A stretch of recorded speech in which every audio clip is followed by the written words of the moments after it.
Southerners argued that the Constitutional Compact guaranteed slavery. Political and religious leaders played on racial fears to win support from non-slaveholding whites. As the abolitionist movement grew in popularity, Southerners feared that their way of life was being threatened.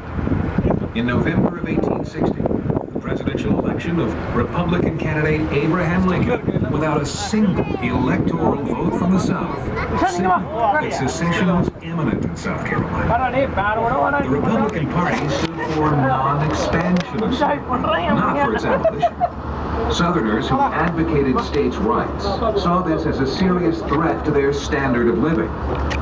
South Carolina became the first state to secede from the Union on December 20th, 1860.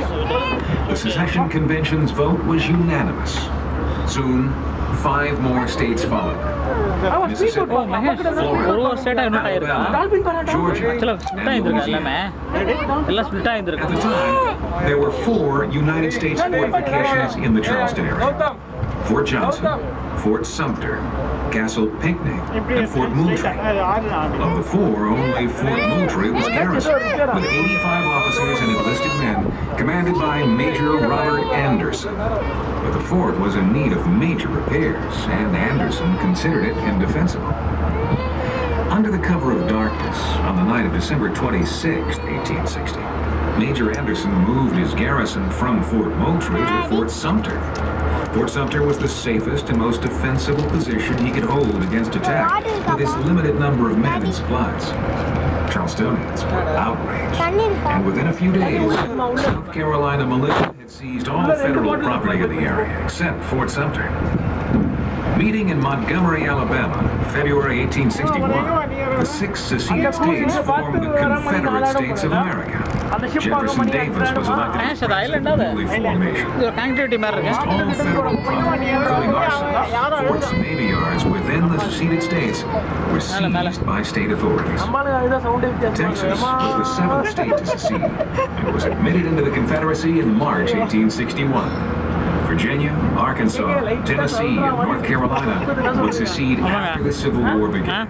Though incomplete, Fort Sumter was still impressive. The Pentagon-shaped building had 5-foot thick walls that towered more than 50 feet above the water at low tide. Although Fort Sumter may have been the best location for Major Anderson and his men, the fort's defenses could only offer token resistance. Of the 135 guns planned for the fort, only 50 66 cannon barrels, gun carriages, and 5,600 shotguns. Fort Sumter for combat. But by April 12th, a total of only 60.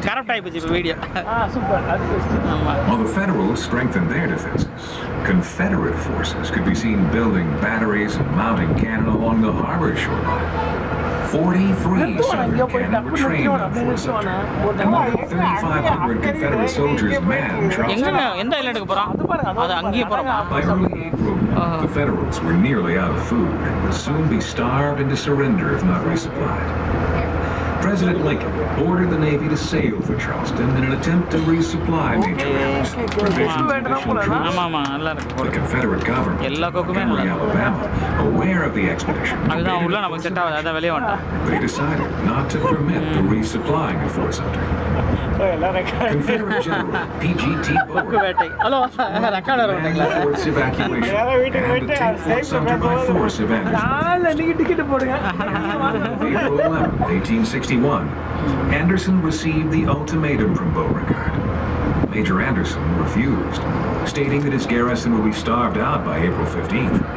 But with the Union supply ships expected at any moment, the reply was considered unacceptable. Major Anderson was informed that Confederate forces would soon open fire on Fort Sumter.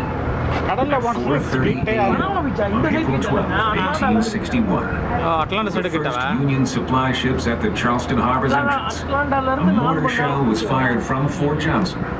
It exploded directly over Fort Sumter, signaling all Confederate guns bearing on the fort to open fire. The American Civil War had begun. The bombardment of Fort Sumter lasted 34 hours, with the Confederates firing more than 3,000 projectiles.